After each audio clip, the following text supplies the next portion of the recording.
Dito sir sa ganito kagaya po nito Ragusa, 1x lang po, tapos removable pa po itong chainring nya. Sir, naka 3x8 ako, 11/36 teeth. Ano pwede nyo po i-suggest na size na crankset pag nag 2x ako? Tanong po ni Sir Alexander Beltran doon po sa in-upload ko po sa aking YouTube channel. Ang una ko po laging tinatanong dyan ay kung saan po ba gagamitin, kung sa ahon o sa patag. So yun po, tinanong po ko po si Sir Alexander Beltran kung saan niya nga po gagamitin. Tapos ang sabi naman po ni Sir, gagamitin niya po ito ay sa patag lang po. Mas bawas bigat din yata pag nag 2x or 1x ako. Yun nga po, Sir Alexander Beltran, tama po kayo kapag po talaga nag 2x po kayo ay ganun po talaga. Medyo madadagdagan po talaga yung bigat, kagaya po nito. Ang bike ko po yan. Bali, ito po yung set ng bike ko, 50 teeth.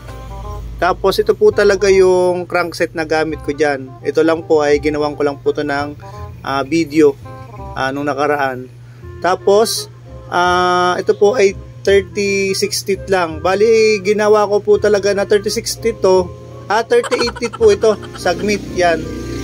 Tapos 50 teeth po yung aking cogs o sprocket.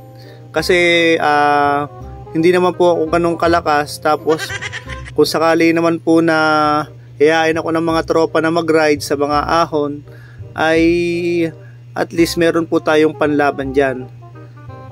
Pero kung halimbawa kagaya po ng sinabi ninyo na naka 36 teeth lang po kayo, tapos kayo naman po ay laging kumbaga ay nakakapag-ensayo or lagi nyo pong ginagamit yung bike nyo, ibig sabihin po ensayado na rin po kayo. Dahil sir sa sinabi nyo po na more on patag lang po kayo, tapos ayaw nyo po ng dagdag bigat, sa akin kasi talaga po itong mabibigatan po kayo, dagdag timbang po yan. Kasi at naka ano po yan, naka dalawang chain ring, tapos gagamit pa kayo dyan ng FD. Dito sir sa ganito kagaya po nito Ragusa, 1x lang po, tapos removable pa po itong chainring nya.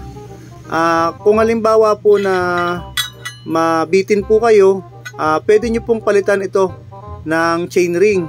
Kahit siguro gamitan nyo po ito ng 42 teeth kung sakaling nabibitin po kayo. Kasi ito po ay alam ko 34 teeth lang po ito o 36 teeth. Yan, ang pinakamaganda po, pwede nyo po yung palitan ng chainring. Yun nga lang loads, kung halimbawa papalit po kayo ng chainring, kagaya po ng mga in-upload ko nung nakaraan na baka po magpalit din po kayo ng bottom bracket kasi lalaki po nga yung chainring nya, baka sumabit po dito sa chainstay. Yun lang po, bali siguro magiging mahaba na po kung sasabit po yung bottom bracket nyo na stock o papalitan nyo ng mas mahaba yung inyong bottom bracket. Yun lang po mga idol at maraming salamat po.